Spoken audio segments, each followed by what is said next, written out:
My top 3 time management strategies are first, to give agency to the postdoc, to ask them to create their own timeline and milestones, to ask them to write down what their time course is for a project or a set of projects or things like that.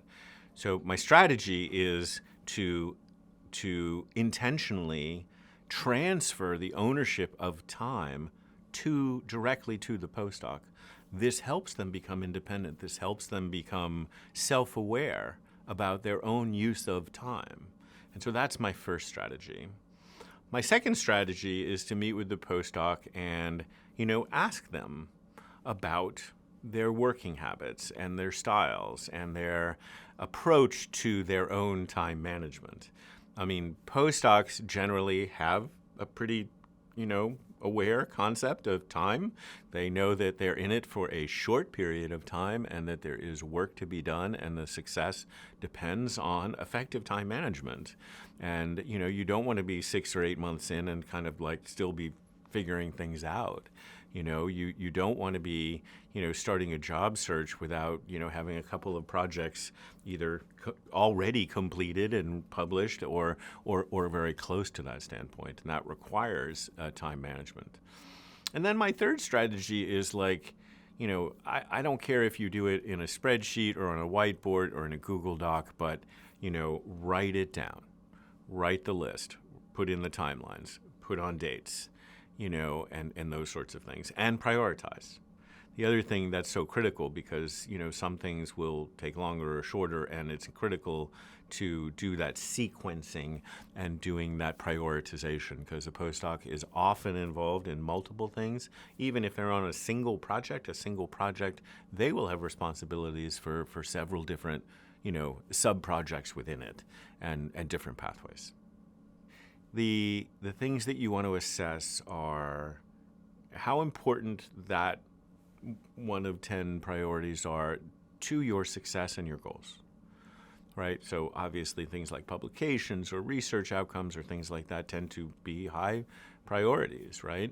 But not to ignore the networking and the development of your own professional community of practice, if you will. That's a significant value. And then the things that, bring you joy and make you excited about work, that's another piece of value. And so it's looking at these priorities with a set of values, a set of sort of assessments, if you will, characteristics.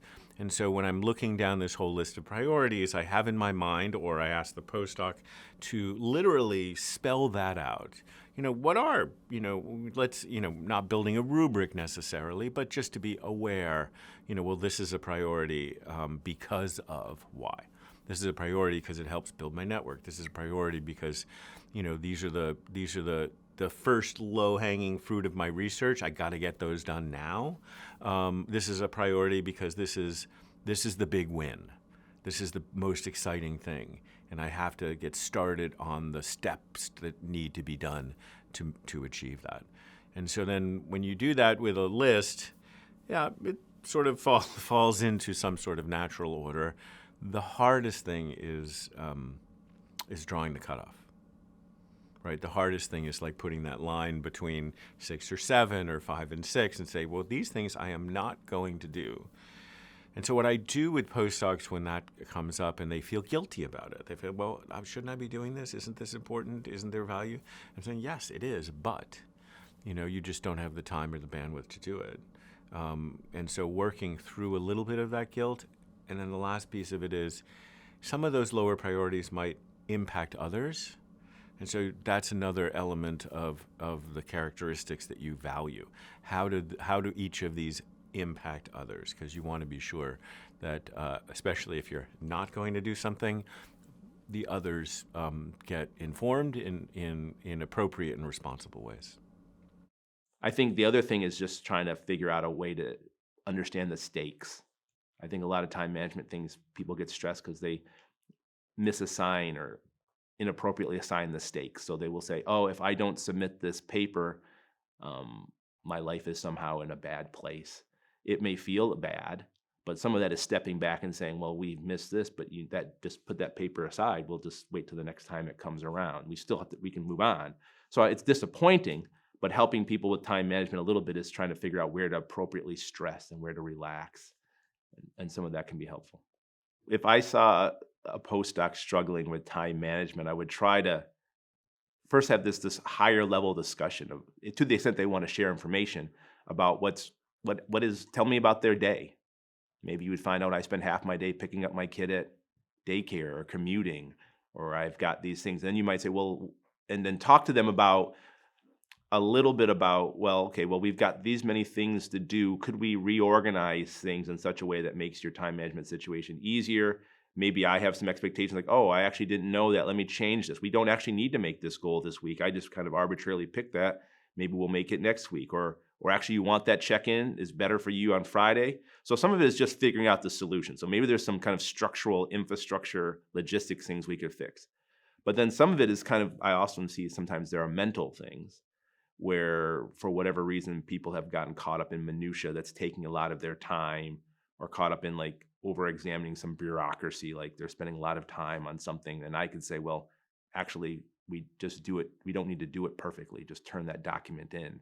We don't need to spend 2 weeks doing it. So some of it is helping them understand where they could be a little bit more relaxed, speed things up. Yeah, and then it's just kind of person by person and just seeing what their time management things are. I think the point of some of this stuff is there's an infinite amount of things to do. There's very few academic kind of postdoctoral researcher positions where people like do 4 things and then the research is done. It's like do 4 things and then, oh, now there's another 4 things. And after that, there'll be another 4 things. So there's an infinite stream of work.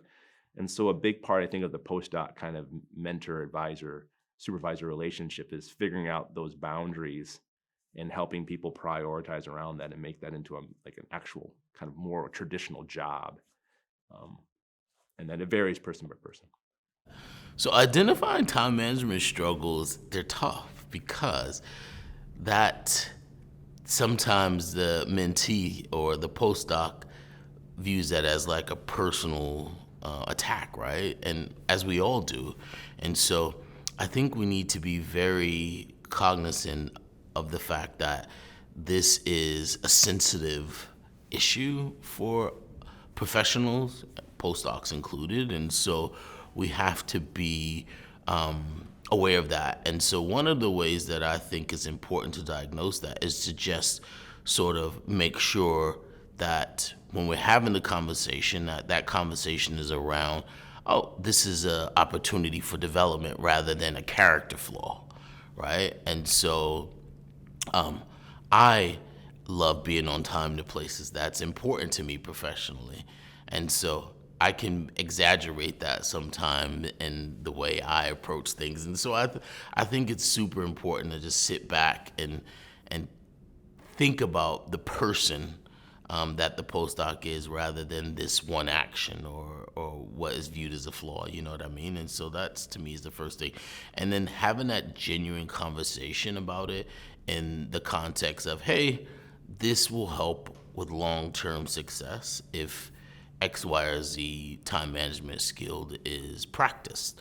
And so set up some opportunities for them to practice and give them immediate feedback when they're doing well, because we all like to be celebrated. And so to me, that's the best way to do it, is when things are going well, celebrate those little victories, and then it sort of can create a culture.